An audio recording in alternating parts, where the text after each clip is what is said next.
It is October 8th, BIA Subcommittee meeting. Sound check, sound check.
We are live. Good morning, everyone. I would like to call the BIA subcommittee meeting to order. Please remember that all electronic devices are to be switched to a non-audible function during committee meetings. I would like to start by doing a roll call. So please indicate your presence when I call your name. Councillor Tammy Huang. Here. Councillor Esther Pauls, I'm here.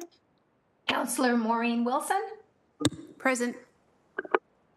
Tracy McKinnon from Westdale Village and Stony Creek BIA. Present. Now I have Kelsey on here. I know Kelsey is no longer with the Dundas BIA, correct? So I'm not sure if there's somebody from Dundas on the call today. No? Okay. My name is on there. I'm obviously here.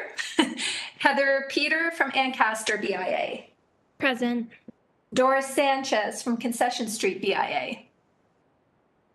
Doris, you are on mute, but I can see you. So Bettina Schmorman from Lock Street BIA. Nope. Nadine from Barton Village. Here. Emily Walsh, downtown Hamilton.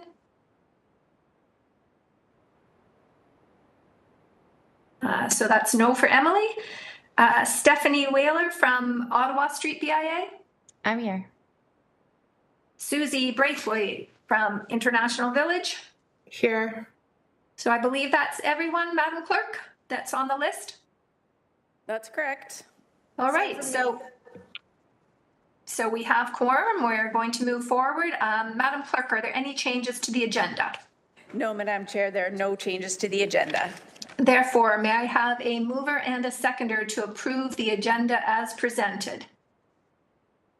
So I see Heather and moving it and Susie seconding it. All in favor? All right, that motion has been carried. I'd like to move on to declarations of interest. Are there any interests that need to be declared at this point in time? Okay, none being declared. We will move on to the approval of minutes from the previous meeting, which happened on September 10th, 2024. May I have a mover and seconder to approve the minutes of the September 10th, 2024 meeting as presented? Doris is moving that motion and Susie is seconding it. If I could have a vote from everybody that was in attendance at that meeting. That motion is carried. We are now moving on to presentations, and we have a presentation on Business Improvement Area Waste Collection Services. Joel McCormick. Oh, were you saying something, Tamara? No, okay. Joel McCormick from the Managed Waste Collections is here to present on BIA Waste Collection Services. Welcome, Joel.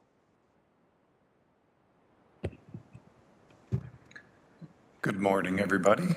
My name is Joel McCormick. I'm manager of waste collections here in the city of Hamilton. And I'm just going to make sure this is up and running. Great. Okay, so I'm here today to give a review to the group in regards to waste management within the city of Hamilton and specifically waste collection services that the BIAs experience on a regular basis. So I just wanted to go through a few things. You'll see the goal of this presentation is to provide information, to provide resources that are available to residents and BIAs within Hamilton, and to give some tips and tricks and things that we see in BIAs when it comes to waste collections, so that the groups and teams and BIAs here are aware of things that we see from a waste management and waste collections perspective. This first slide here is outlining a resource that we have on our website, and this item here is used to help determine whether or not a business within the BIA is eligible for waste collections from the city. You will see that there's a link there, and this will take you directly to the website, which I just indicate at this point is a really great resource for information that you may require or your members may require.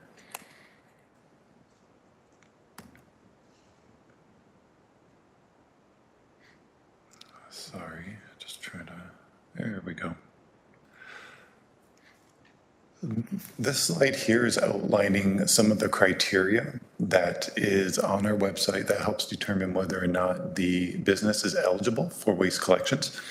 And you'll see that eligible businesses may include coffee or cafes and restaurants, grocery stores, bakeries, butcher shops, hair salons, small offices or businesses, plant and flower shops, but we also have a list of criteria that excludes certain businesses from city-provided waste collections, and that includes businesses within shopping centers or plazas, and also businesses that are located in strip malls, businesses or buildings that are 4 floors or greater, chain restaurants, and businesses that are located in more industrial zones.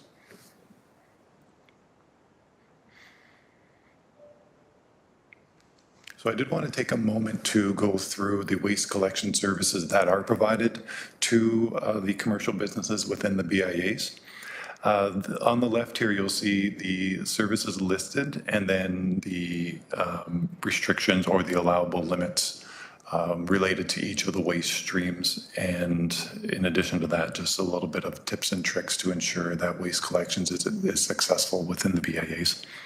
So from a garbage perspective, from a business, the business has a 6 container limit of garbage, and weight restrictions per container is 50 pounds, and that's from a health and safety perspective, so staff can pick up the waste safely.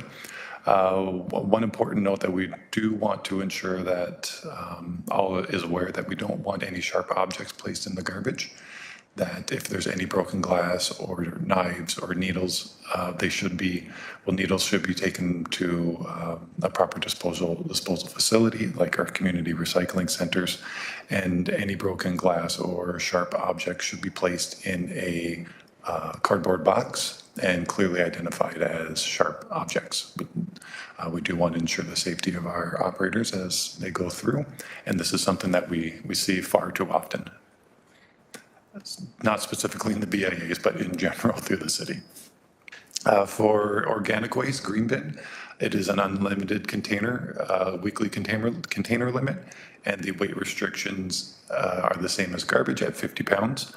A couple tips for success would be no liquid waste, no compostable plastics. You will see like the compostable plastic forks and knives, items like that cannot be identified as compostable, that look like they are plastic items. And in general, no plastic, glass, or metal. What would happen is that would contaminate the processing, and the compost at the end of the processing will have glass shards in it and any type of contamination. We have a 2-stream recycling system, and that as well is unlimited. And what's meant by the 2-stream is one blue box or cart is for containers, and the other is for paper and fibers cardboard. The weight limit is 30 pounds for those items there, and mainly the reason why is because the boxes are smaller and you can't necessarily fit as much waste in the blue box anyways. A couple tips for success is no wax coated cardboard, and if you have any shredded paper, it should be placed in a clear bag alongside your blue boxes for waste collection. Placing it in a clear bag will help keep it contained and reduce the amount of litter from windblown materials. Yard waste is also a service that is provided, again, unlimited, weight limits 50 pounds. And what we want to make sure is that in this waste stream, there's no dirt or sod or rocks. Those are the items that are considered more inert objects that should not be going through our composting process. Bulk garbage is not a service provided to the BIAs, so it's not eligible, but there are other options for larger waste, whether it's chairs or couch, as an example, can be taken to our transfer stations within the city. I did want to toss this on here a little bit as well. So this is providing or outlining the services for residential. Some of the BIAs have both businesses and residential buildings. Having a residential building on top of a commercial is not uncommon. So I did want to outline that the red here is identifying the changes in the services provided to a residential compared to a business. And you'll see that the container limit is less when it's a residential.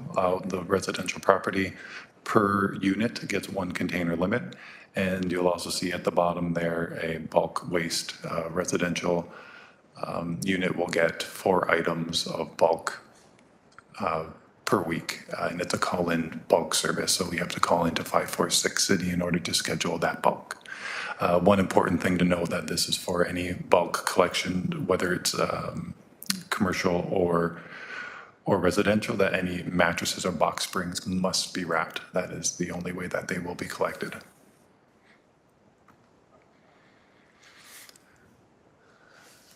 Non-compliant waste. As you may have seen, what we call OOP stickers. So if there is waste at the curb is not compliant and does not fit within the bylaw, an example of that could be overweight or too many bags put at the curb or too many containers placed at the curb, there will be a OOP sticker. These are examples of the OOP sticker and what they look like. They're bright and they're meant to stand out.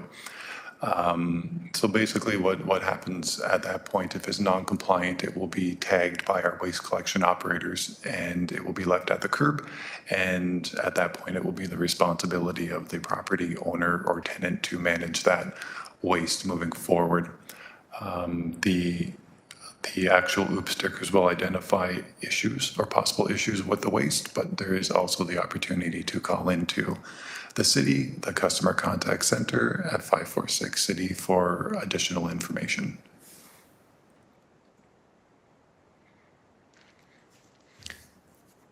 An important part of our program, especially in the BIAs as well, are the on-street litter containers. You will see here this picture. This is our standardized litter container. It's referred to as the Jubilee.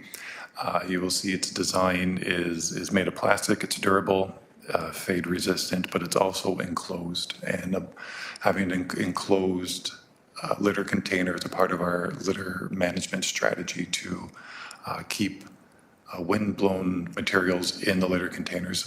At times you can experience wind-blown material out of an open-top container, so this is one way that we like to combat litter in general within the city. Collection schedules for litter containers within the city, it ranges and it differs depending on we'll say the popularity of the can. At times it could be collected daily or once a week. It just depends on the use of that litter container. There are criteria that we have, and if there is a request for litter containers, best bet would be to call 905-546 City, and that will then connect you to the appropriate individuals who will be able to investigate and determine whether or not the location is suitable for a litter container. Also, a really great resource as well is hamilton.ca/litter. It has a lot of information about our litter containers, criteria, and litter management tips in general. So just on a high level, how we determine whether or not a litter container should be placed in the area that's requested.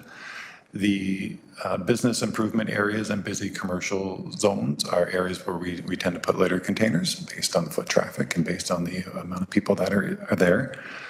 Public sidewalks and near businesses, and accessible spots that won't obstruct traffic or sight lines or pedestrian traffic. Excuse me. Not recommended for on-street litter containers are residential areas or residential neighborhoods. Standalone businesses that are basically outside of any recommended locations, and again, will depend on the investigation.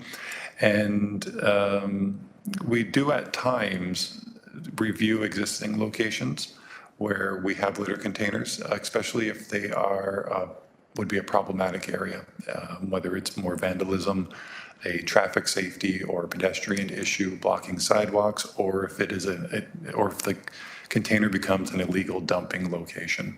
That is something that we try to manage on a regular basis, but can be difficult at times.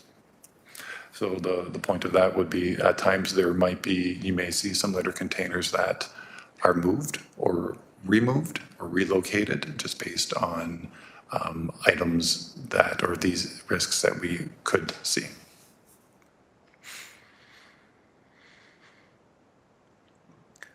So I did want to take a minute to express or outline some of the common issues that we see in BIAs. We do a lot of work in BIAs and work closely with some of you, and I wanted to bring forward what we see, and so that you can understand some of the challenges that we have and the challenges that we recognize that the BIAs have as well.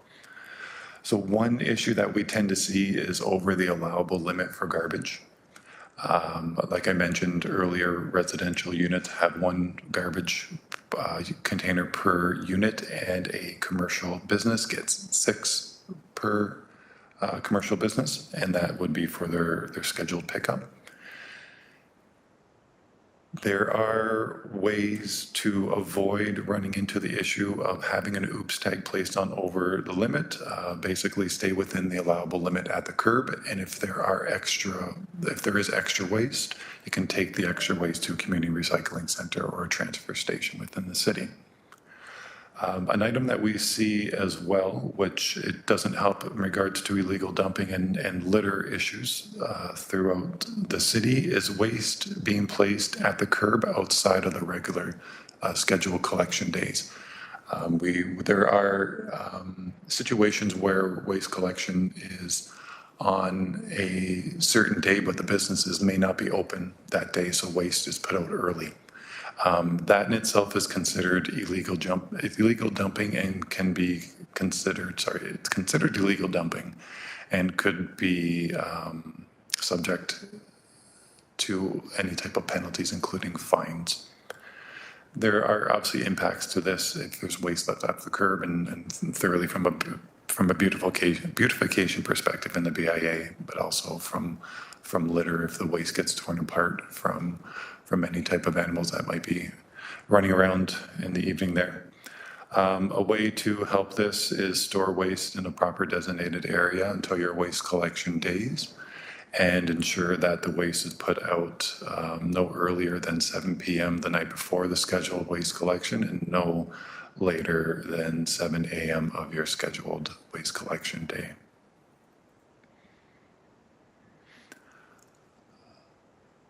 What was mentioned in the previous slide when I was chatting about the litter containers, one issue that we see often enough is waste being placed at a litter container for pickup.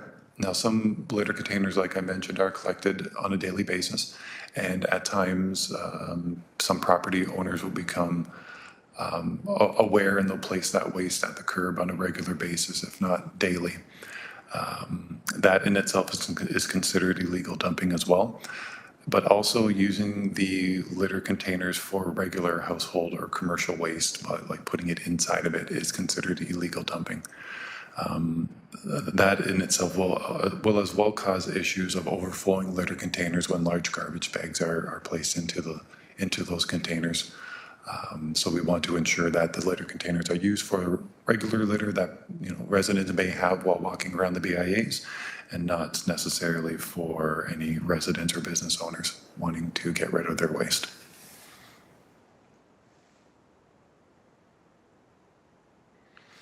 So I did want to take a moment here just to identify some of the waste management support tools that we have on our website.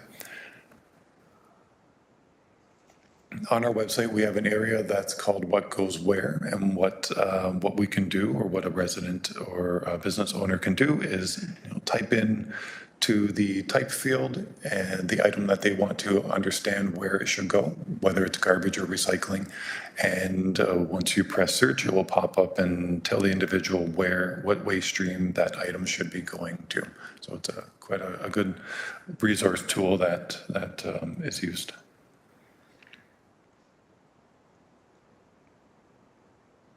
We also have Recycle Coach. So Recycle Coach is an app, and that app can be downloaded at whatever app store that you frequent. And the idea behind this is an app that it's basically almost like a one-stop shop from waste management information. You can have an understanding of what the collection schedule is. You can also receive notifications in regards to waste management operations and programs. And as mentioned on the previous slide, the What Goes Where search tool is also included in this Recycle Coach Waste app. It's free of charge as well. An important item here as well that we have on the waste management website is to find your collection day. This is pretty important, especially in situations in BIAs where we have new companies or new businesses that come in, and this can help provide them the understanding of when their collection day is.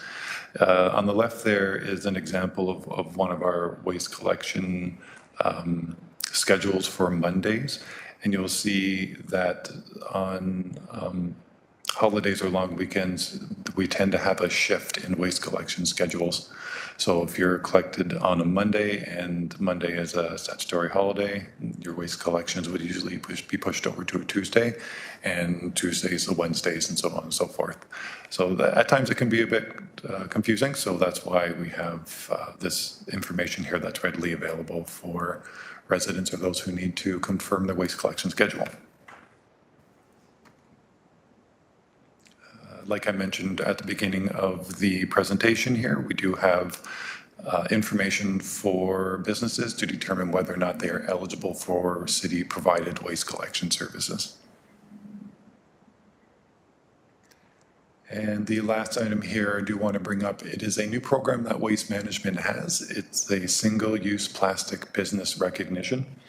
And this program is for food establishments such as restaurants and coffee shops that receive waste collection services through the city. It could be eligible for the city's We Reduce Single-Use Business Recognition Program. This recognition program will certify and recognize food establishments that fully participate in the city's green bin and recycling diversion programs, and who reduce or already reduce or planning to reduce the use of single-use plastics and takeaway items. So the way this works is that there's recognition from the city.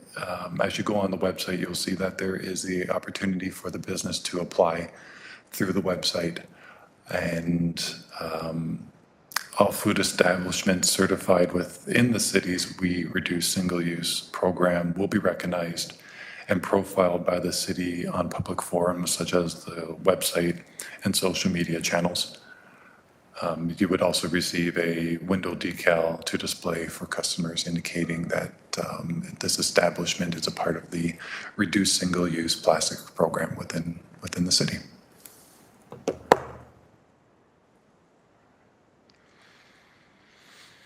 So as I mentioned, we have lots of resources on the city's website, so please feel free to go to the website and take a look around, and also to share that information with any of the members of your BIAs.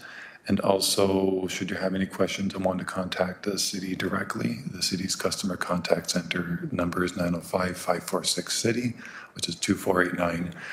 They will be able to help out with any questions or concerns that may be brought forward.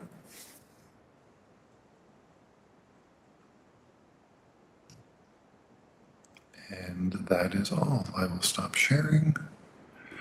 All right, thank you very much, Joel. I'll open it up now to see if there are any questions. I see Nadine has had her hand up for a bit. So Nadine, did you want to pose a question?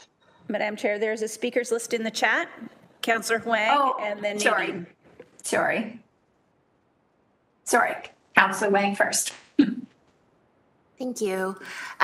Through you, Chair, just to Manager McCormick, thank you so much for your presentation. I have two questions.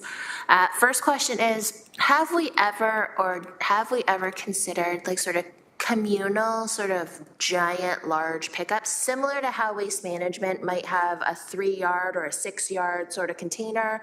I think about this because as it relates to slide number 9, which is the common waste issues, has there been any thought about, rather than each individual business putting out their waste, that there is a space at a BIA, for example, where all waste goes to, and that's somewhere where we can lock it up and avoid critters or even maybe encourage, I don't know. But the point is to lock it up, to keep it sort of separated, and then that gets us around some of these issues that you've identified in slide 9. Yes, through the chair, there are opportunities for that to take place. There are certain areas within the city where that is possible and areas where it's not. Unfortunately, it comes on a case-by-case basis. So if there is an area where we would like to investigate that more of a common area that's locked up, that's definitely something that we could do. We'd want to ensure that, like as you mentioned, that it is locked up and that it's not accessible for people outside of the BIAs or those who should not be using that area. We'd have to have that type of security because we do run into, we see it in some of the BIAs in alleyway collection, a lot of illegal dumping, and it takes a lot of resources to manage and to enforce through our bylaw and just waste collections in general. But I guess, no, sum it all up in a small little thing, something that we could definitely look at. We would recommend a case-by-case basis to see what that looks like. So as a supplemental or a follow-up question then, would our BIA coordinators just connect directly with you, or is that something that a ward office would reach out to you for? In particular, on Ottawa Street, we have also received complaints about potentially vagrants or human activities that are going through the garbage. Therefore, they're asking for security around some of the garbage. So in addition to all of these challenges, they're also saying that now we're starting to see garbage strewn everywhere because they're now being rifled through. So is that somewhere where, is it the BIA coordinator or is that my ward office that would reach out to you? What's the next step here? I think through the chair, next step would be, if you already have information, absolutely send it to me. If the BIAs have any thoughts or concerns or ideas behind that, going through the BIA coordinator would be great, and then they can come over to Waste Management and have that conversation and discuss next steps. Thank you. My second question then through you, Chair, is we understand that the province is taking over the blue bin collection. So how would that roll out to this, like to the businesses or to the BIAs? What's the preview and what does that look like? Yes, that is something that we are currently working on through the chair to gain the understanding and to get the behind the scenes working of what that's going to look like and how that will take place. I don't want to prematurely provide any information at this point because it's not necessarily confirmed, but once we have that idea, we can absolutely bring forward the information of what will happen and what that will look like from a BIA perspective. And provide that information so that they're informed on how to move forward with recycling. Perfect. Well, actually, as a follow-up then, could you perhaps give us the dates as to when we're expecting those changeovers, or just so that we have a sense of what the timing looks like? Yeah, not a problem. April 1st, 2025. Okay. Thank you. Those are all my questions, Chair. Thank you. So now we will move to Nadine. Hi, Joel.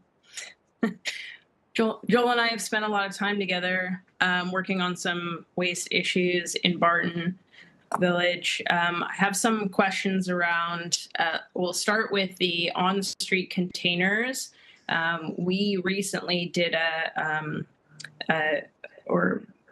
Joel's team performed a waste audit, which determined that we required some more on-street containers, and we did receive some new ones, so thank you for that.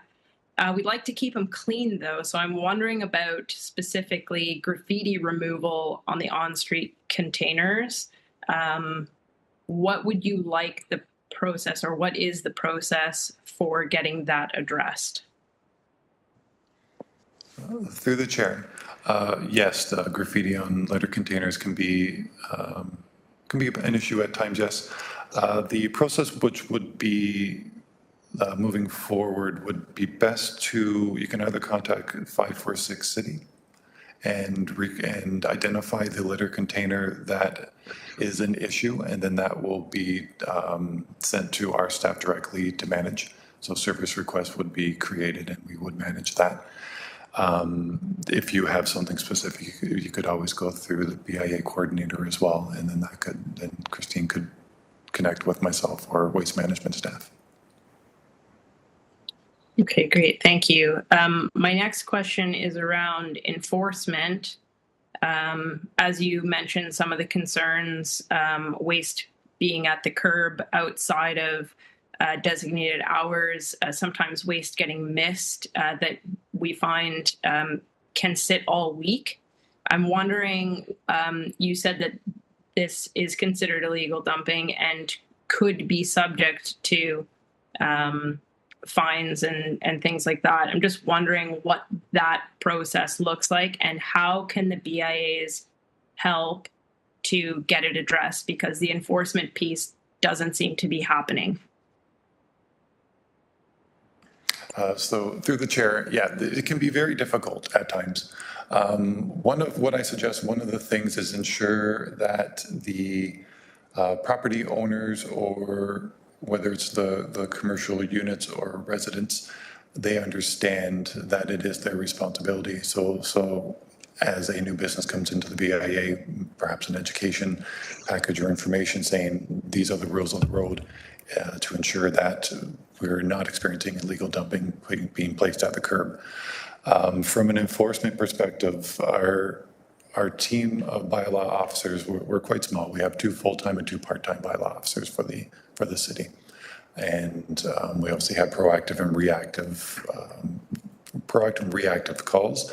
And with the BIAs, we try to, as much as we possibly can, do proactive runs through to see whether or not there is illegal dumping at the curb, and if there is, manage it as per our processes, whether it's a notice to comply or straight to a fine, just depending on the situation.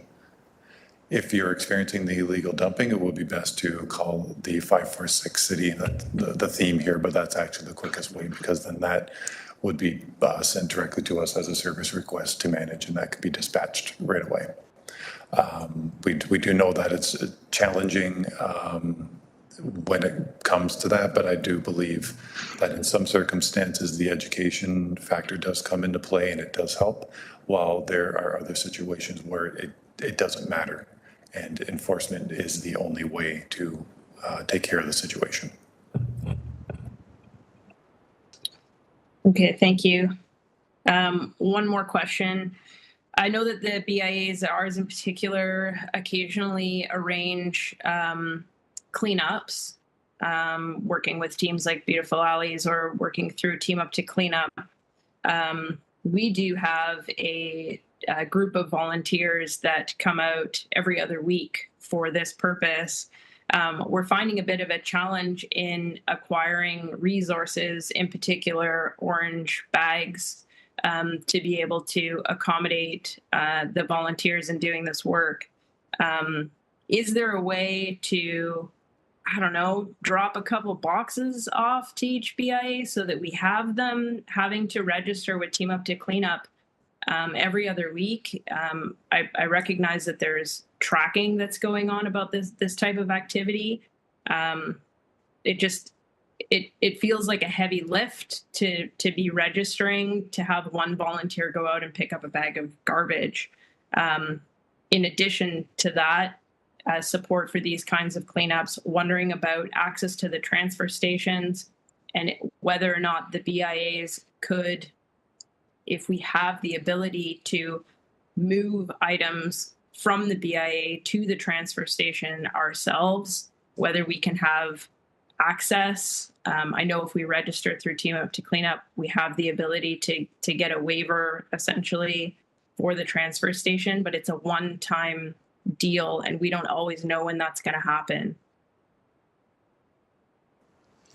Through the chair, yes, you're absolutely correct. Those are definitely challenges that can be experienced. I think what might be best is I take that back to our Team Up to Cleanup team and have a conversation with them about the questions that you had, and then connect back so that we can understand the questions that you have, but also any solutions that we can put in place. Great, thank you. That's it for me.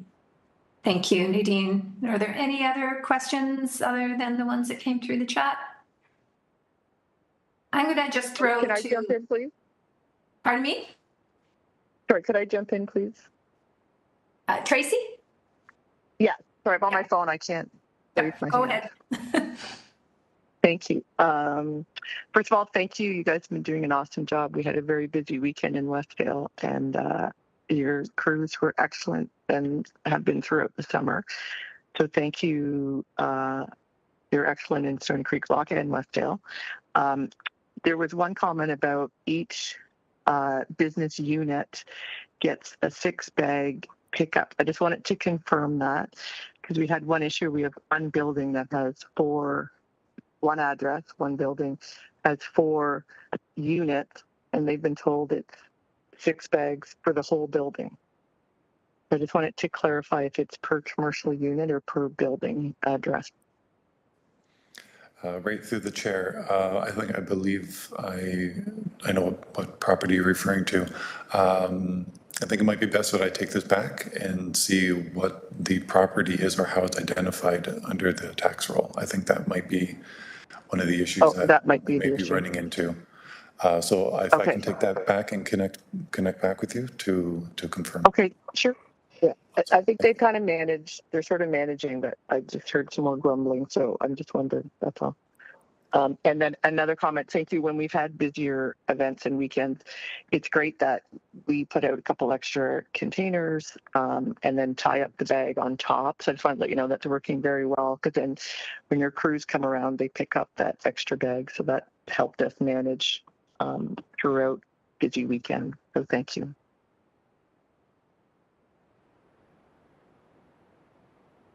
Okay.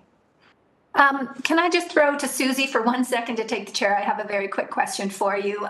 We talk a lot about businesses that are responsible for illegal dumping, but a lot of our businesses that are not eligible for the on-street pickup that have their own dumpsters are frequent victims of people who illegal dump in their dumpsters.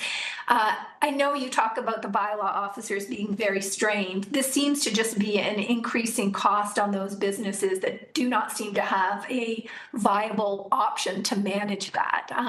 The dumpings are usually found long after the person has dumped it. So I just wondered if you have any advice for those businesses that are experiencing that. Yes, through the chair. What would be the best bet is to report it. So it's very difficult to determine who the person was who illegally dumped, say, a bulk item like a chair. There's no identifiers, but what would happen if there's garbage bags is our officers would take the garbage bags and look within the bag to find identifiers. And then those identifiers can lead us to the individuals who are illegal dumping. So that's the basic process that we have. Best bet would be to call it in. So okay, thank you. Whether it's 546 City, again, if it goes through 546 City, it would be sent directly to staff to action, or if you go through your business coordinator, BIA coordinator as well. Okay, thank you very much. So seeing no further questions, can we have a mover and a seconder to receive this presentation? I see Heather and Nadine. Thank you very much, Joel. Oh, sorry, need to vote on that. All in favor?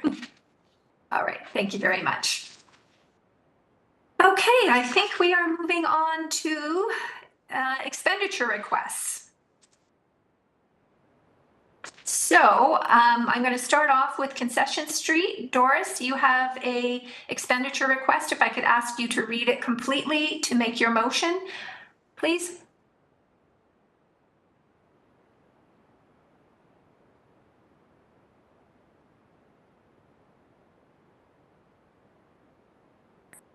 You're still on mute. Oh, there you go.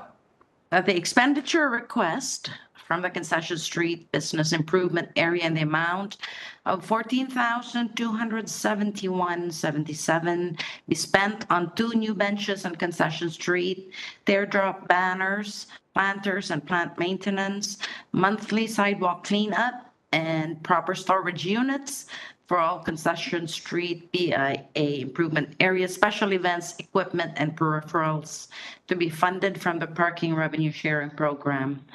Parking revenue account 815010-52505 be approved. Thank you, Doris. And do you have a seconder? And Nadine is putting her hand up to second that. So if we could have, is there any discussion on Doris's motion? If we could please have a vote. All in favor? Then that is carried. We are moving on to Downtown Hamilton. Emily Walsh, please introduce your motion respecting Downtown Hamilton Business Improvement Area's expenditure request. Our motion is that the expenditure request from the Downtown Hamilton Business Improvement Area in the amount of $4,969.27 be spent on the purchase of new holiday decor and maintenance of existing holiday decorations, to be funded from the 2024 Contribution to Operating Budget Program for the Business Improvement Area's BIA Payments Account 815010-56905 to be approved. Thank you very Seconder much. is Susie, I believe. Okay, so we have the motion and the seconder. Can we have a vote on that, please? All in favor? That expenditure request is carried. Moving on to Ancaster. Heather Peter, will you please introduce your motion respecting Ancaster Business Improvement Area expenditure requests? I have two expenditure requests. That the expenditure request from the Ancaster Business Improvement Area in the amount of $5,572.98 be spent on beautification initiatives and holiday decor, to be funded from the Contribution to Operating Budget Program for the Business Improvement Areas, BIA Payments Account 815010-56905 be approved. And that the expenditure request from the Ancaster Business Improvement Area in the amount of $5,283.45 be spent on beautification initiatives and holiday decor, to be funded from the Parking Revenue Sharing Program, Parking Revenue Account 815010-52505 be approved. And is there a seconder? We've got Emily Walsh who is seconding that motion. Those motions that are on the table, can we put that to a vote? All in favor? That is carried. Thank you very much.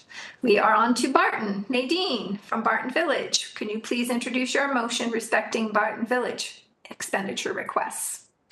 Yes, the motion is that the expenditure request from the Barton Village Business Improvement Area in the amount of $7,522.39 be spent on special events to be funded from the 2024 Contribution to Operating Budget Program for the Business Improvement Areas, BIA Payments Account 815010-56905 be approved, and that the expenditure request from the Barton Village Business Improvement Area in the amount of $10,192.27 be spent on holiday decor and maintenance, to be funded from the 2024 Parking Revenue Sharing Program, Parking Revenue Account 815010-52505 be approved. And do we have a seconder on that? I see Doris raising her hand. And if we can now have a vote. All in favor, carried. I believe that is all of the motions that we are putting through on the business expenditure requests. And so we will move on to our general information. Item 13, updates from the Business Development Office. I would introduce Christina Geisler, Business Development and Business Improvement Area Officer, with an update, please, Christina. Good morning, everybody. Okay, just have a handful of updates. Just a reminder, the BIA annual report, the deadline is December 31st, so I've started going through all the folders. I will be following up with everybody on items in that, but just a gentle reminder to please make an effort to make sure that all the documentation that's required is uploaded into the sync folder. I think the majority of the contribution to operating budget requests have come through. I think there's 2 or 3 that are still outstanding. So if you have not yours, remember you have the November or the December BIA subcommittee to get your motion put forward. Just a reminder that this funding does have to be claimed before the end of the calendar year. If not, it will be forfeited. Shared parking, however, which I know we just recently shared those allocations, those can be carried over for up to 2 years. So there's a little bit less of a time sensitivity around that. But either way, if your BIA is intending on carrying it over, if you can just let me know for our records so I can keep that up to date. Holiday parking, the parking report went to council and was approved. So for 2024, the holiday parking program remains intact. So that's going to run November 24th to December 24th. In the interest of not leaving things to the last minute, I have already reached out to parking. So they are already working on the stickers and the marketing material for this year. So that will be coming shortly. I've asked if I could please have it for like early November so I can then get it into each of your hands. So we're not scrambling at the last minute and you guys can coordinate stickering the meters within your BIAs. And then the last thing I just wanted to touch on quickly is the BIA Awards of Excellence. I just got not confirmation. I've got it narrowed down. It sounds like the BIA Awards of Excellence will be going either March 26th or March 27th of 2025. I will obviously confirm that date as soon as I get it from the Hamilton Chamber of Commerce. But I will be sending out before the end of the month the nomination list so you guys can start thinking about who you would like to nominate so we don't leave it until the last minute. As you know, there's quite a bit of coordination that's involved with preparing of the awards and coordinating of the event and all that stuff. So I would like to get a little bit of an earlier jump on it. So I'll be sending that out sooner than later. And then lastly, AGMs. I think I have the AGM schedule pretty much finalized. There's just 1 or 2 BIAs that I'm just waiting for the definitive date. But again, if you would like any presentations for your BIAs, or if you want me on the agenda or anybody else from the city on the agenda, please let me know in advance so we can make sure that we come prepared to your AGMs. I will be in attendance at all of your AGMs. So it's going to be a fun November for me. That's it for me. Thank you very much. I don't see any in the chat, but I see Tracy has her hand up with a question for Christina. Just a comment. I just want to thank you, Christina, and acknowledge and thank Councillor Wilson and Councillor Crutch for helping us keep, I don't know if the other BIs know, helping us keep the holiday parking plan in for this year. So Christina caught it, and then thank you to Councillor Wilson and Councillor Crutch who moved the motions in council to keep it going for this year. Thank you very much. Thank you. Appreciate that. On that note, actually, I will be inviting parking to come in next year just to do a quick review on what the program will look like for 2025 based on council approvals and how that program will be shifting both in the formula for the shared parking revenue and also with the holiday parking program for 2025. Keep my years straight. Are there any other questions for Christina? Seeing none, I'm going to throw it to Susie because I have 2 very quick questions. Throwing the chair to Susie. Christina, and you've probably put this out, once those operating expenditure request motions have been put in, what is the average timeline before we'll see those deposits? So after it is approved at this BIA subcommittee, it has to go to GIC for the BIA subcommittee report to be ratified. So once I get that back. So Tamara, perhaps could you speak to what the timeline is on when I should be getting that report? Because just so everyone understands, I need to attach the report that this has been finalized by council before I can submit the check requisitions. So Tamara, I don't know, can you comment on that, please? Sure. So for this committee meeting, give me a minute to pull up my calendar. So this committee should be able to go to the Wednesday, October 16th meeting, or it might instead go to it's going to go to the first meeting in November 6th, and then it will be approved by council, ratified by council, on November 13th. So that's the timeline for the. So previous ones that were made in September, we're kind of probably looking at a similar into November? That they would have gone forward in October? I'm sorry, can you ask that question? So some of us made our expenditure requests in September. So Yes. if you're telling me what the timelines are for this one being kind of middle of November, with the ones that were made in September have been going through in middle of October? So they're at council tomorrow. Okay. And then after that, it's a good couple weeks or a month, Christina, once? So as soon as I get that report and I can attach it to the check requisition, so once council October 9th, 1 or 2 days for me to get that report, I have all the check requisitions ready to go in a folder. So I will immediately attach the report that needs to go. I will get sign off from Judy, and then it'll go to accounts payable. Accounts payable, but the time it hits accounts payable, I've been told it can take up to 2 weeks for them to process. It depends on how much volume they're dealing with. Okay, we're just managing cash flow and got a lot of grants, I so appreciate kind of wanting to appreciate see that. when stuff is coming in. Thank you. I will take the chair back from Susie. Are there any other questions for Christina? Seeing none, may I have a mover and seconder to receive the update, please? I see Nadine and Heather. And all in favor? And we are carried. We will now move on to item 13.2, which is statement by members. I would like to invite BIA members to provide us with an update. I will go in alphabetical order, starting with, I'm not sure how this is alphabetical, Tracy McKinnon, Westdale Village, and Stony Creek. I guess it is. We've got a lot of back-end alphabet people. Reverse alphabetical.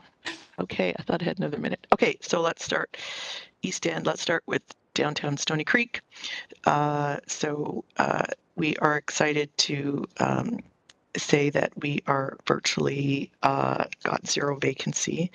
We've had a bunch of new coffee shops and food places open in the last month or two. So a lot of excitement happening down there. And we're just about to have a demolition of a block of old businesses, our former chairs, long-term chairs property. It's going to be turned into condos with commercial on the main floor. So we're all excited to see that happen. It'll be a little construction for a couple of years, but still exciting. And we've got all our fall decor out, lots of selfies and pictures being taken. And also we have our Pumpkin Fest coming up, which is an exciting trick-or-treat day, and it's a nice, fun-filled day. And that's about it going on in downtown Stony Creek. Next, moving along to Locke Street. We have a couple new businesses opening. We're excited that Craig's Cookies, they're on sort of a big opening spree around southwestern Ontario and Toronto. And so they've chosen Locke Street for their Hamilton location, and they probably will be open on the weekend. So that's exciting. It's generating a lot of social media buzz.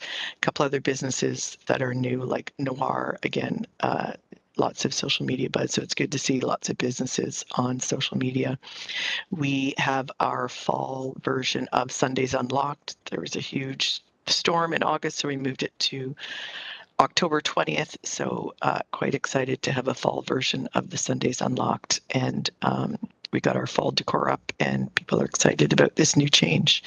And we are close to zero vacancy there, just a couple spots, but the building's up for sale. So a couple spots that are available, but not so much. So we're happy about that.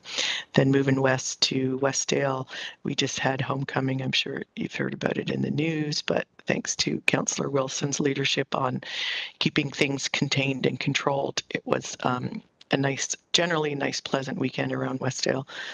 Lots of food eaten, lots of people dancing in the street, which was great to see. Lots of 40 plus people and all of the teenagers dancing. It was awesome night Saturday night in Westdale, blessed with the weather and lots of garbage, but the garbage crews picked up lots, and that's what I was doing this morning as well, still doing some cleanup. So again, we are at 0 vacancy in Westdale, quite excited about that.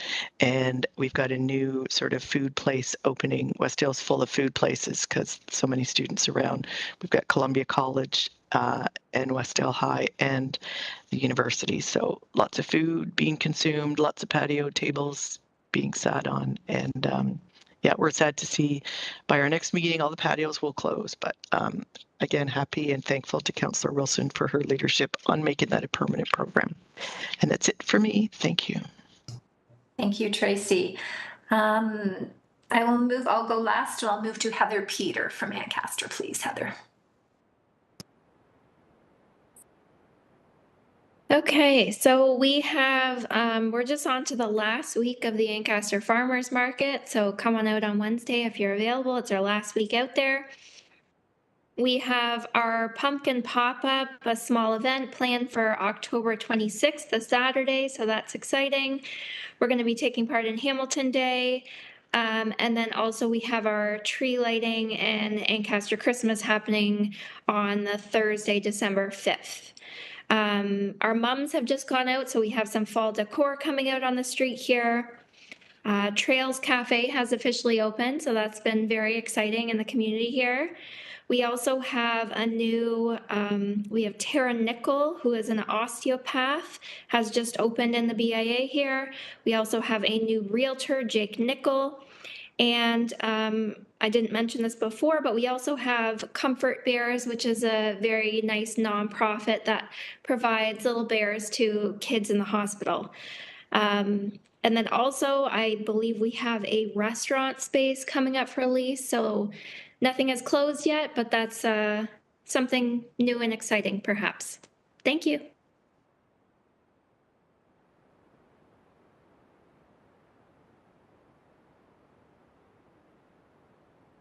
You were muted there, Susan. Sorry. Thank you, Heather. We'll move to Doris from Concession Street, please.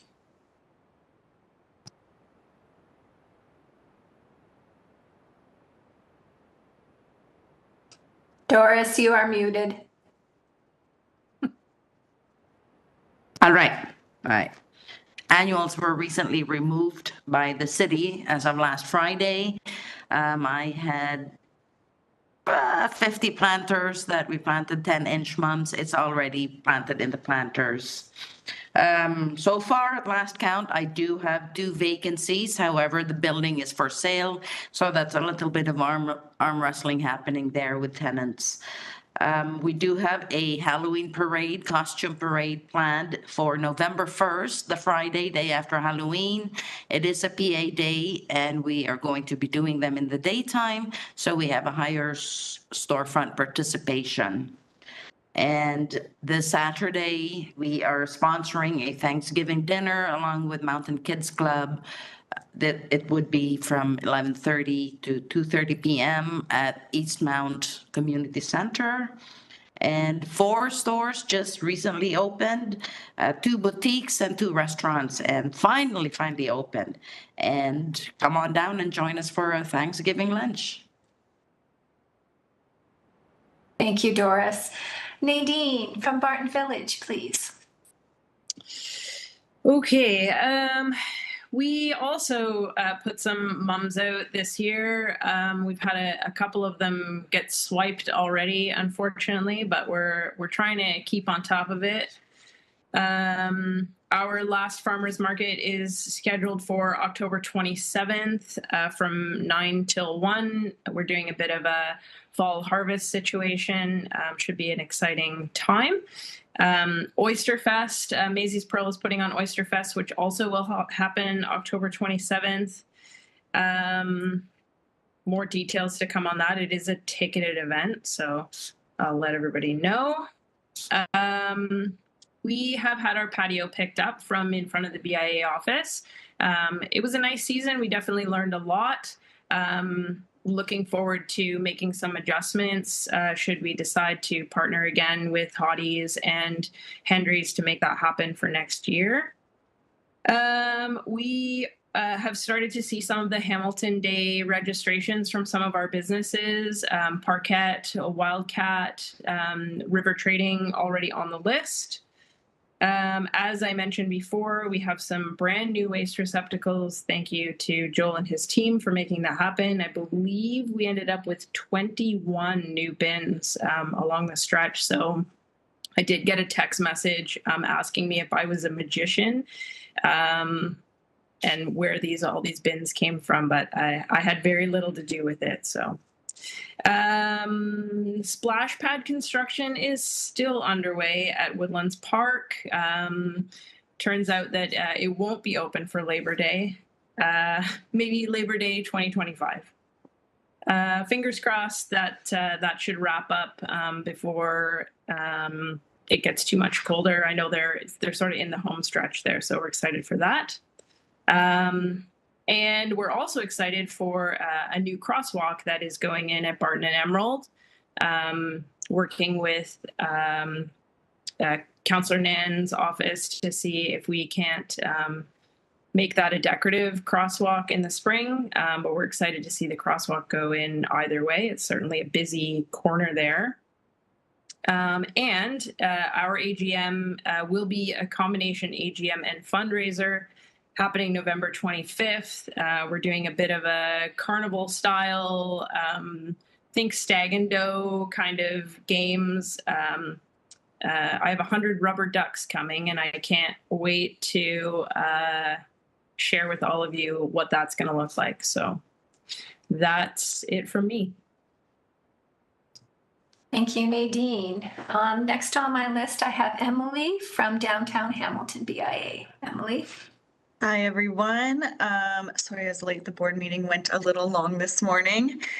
We have our new job posting currently up. It is up until 4 o'clock on Friday. So if anyone, you know of anyone that wants to be community engagement coordinator in Downtown Hamilton VIA, send them my way, please.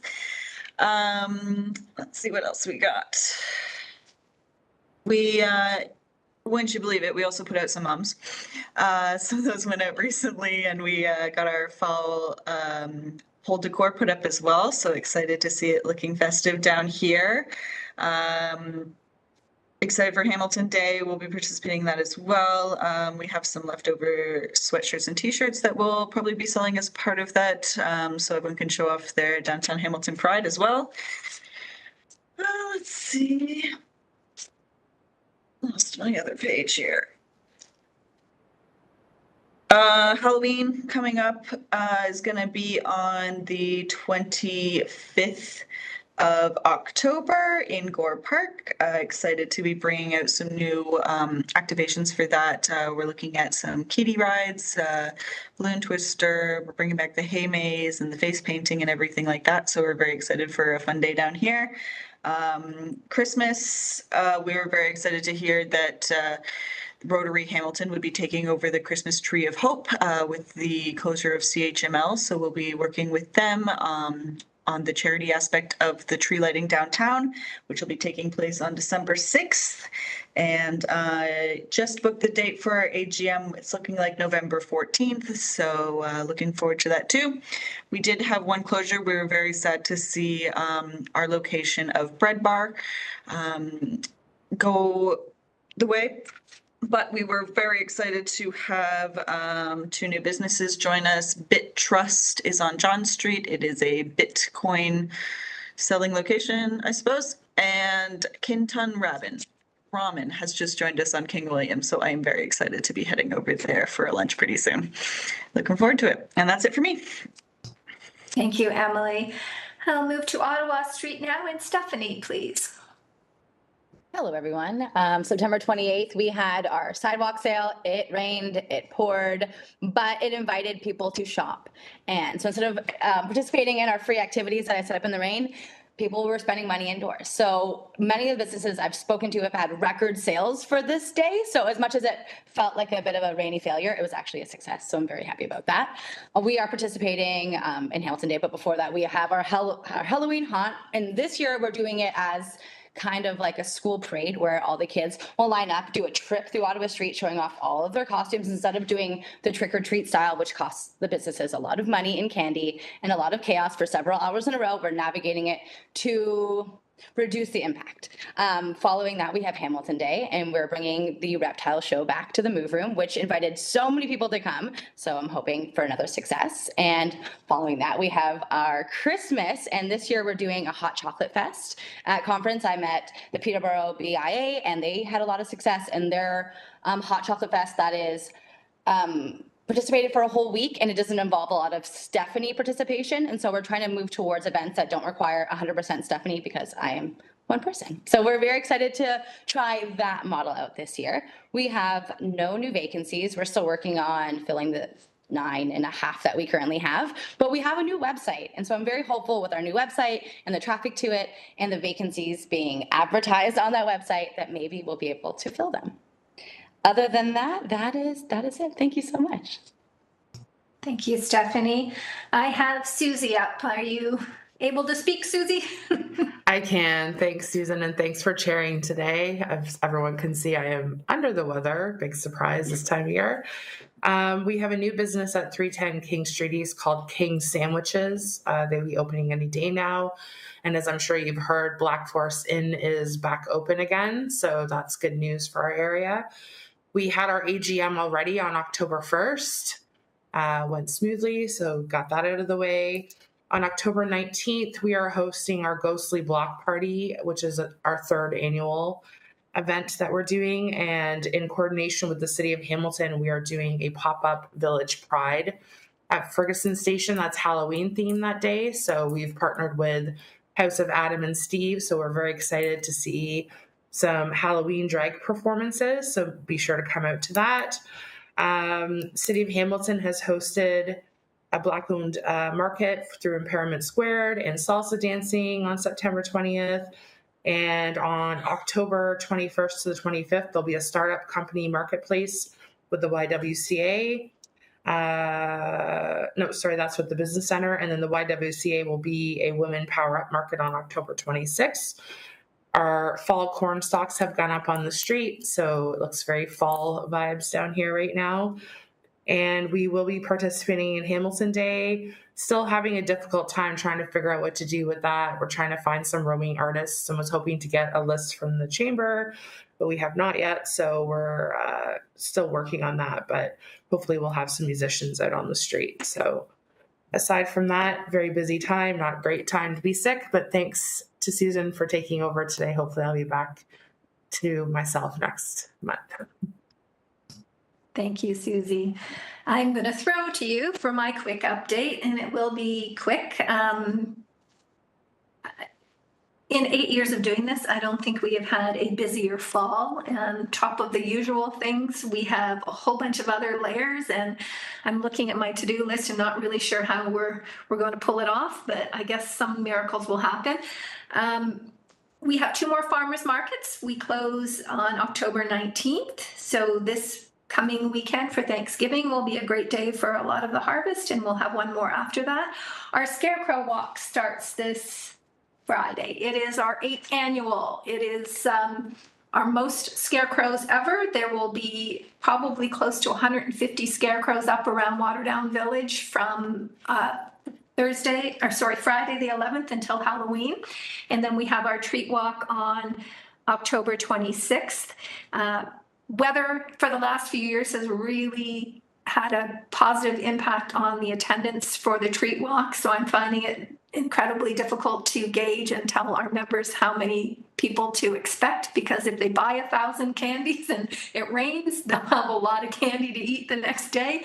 And if we have the kind of weather we've had the last few years, I think that they will continue to run out of treats. But that's good when we are a victim of our own success. So we love seeing the popularity of that event growing year over year. We have our what we're calling the legacy phase of our Chairing is Caring program. All 18 of our chairs were auctioned off. We will have an announcement, but we will be contributing close to $15,000 back into local charities through that program. And we will have some permanent benches that will be painted and unveiled in November that will be the legacy of that program going forward. We are also planning for our AGM. We are introducing our own little mini awards. So Move Over Oscars, the Wappias are coming to Waterdown, and we will be recognizing a few of our outstanding members each year in 4 distinct categories. And then we're getting into Winterdown, which we have our tree lighting, which has also been growing in popularity year over year. It will take place on November 29th, and we'll have a Kids' Day on December 7th. We are working with Flamborough Today, which is part of the Village Media Group, and potentially launching a holiday online contest program. And we have some new businesses. Evolve has been under construction for quite a while. They're an oral surgeon, and they've finally opened up in our Fortina's Plaza, which is part of the Condor properties. And I don't know if any of you know the Waterdown, but there's sort of 2 plazas within that Condor property where Fortino's is, and a number of them had unfinished floors and were waiting to be constructed for a number of years. It is full. So that's exciting to have that plaza completely finished and reopened. We have some of our usual vacancies for a couple of landlords who don't seem to be in much of a rush to fill them. But other than that, when we do have closures, things open very quickly. Bliss Kitchen, as I mentioned last time, was a big loss for us. They closed in September, but in November, we have a new deli shop, delicatessen sandwich shop that is opening in that space. So we're quite excited about that. I think that is it for me. So I will take the chair back from Susie, and if we can have a motion to accept all of the statements, receive the statements from our BIA executive directors. I see Tracy raising her hand, and I'll have Stephanie seconding that, please. Is there any other business that anybody would like to? Pardon me, just a quick show of hands. Oh, sorry. Sorry. And then if that is carried, and so is there any other business? Okay, seeing none, may I have, and I think we'll make it by our deadline to get out of council chambers. Can I have a mover and a seconder to adjourn, please? I see Susie moving that and Emily seconding that. All in favor of adjourning? Good luck, everybody, with the next couple of months. We'll see you in November. That motion has been carried. Meeting is over. Thanks.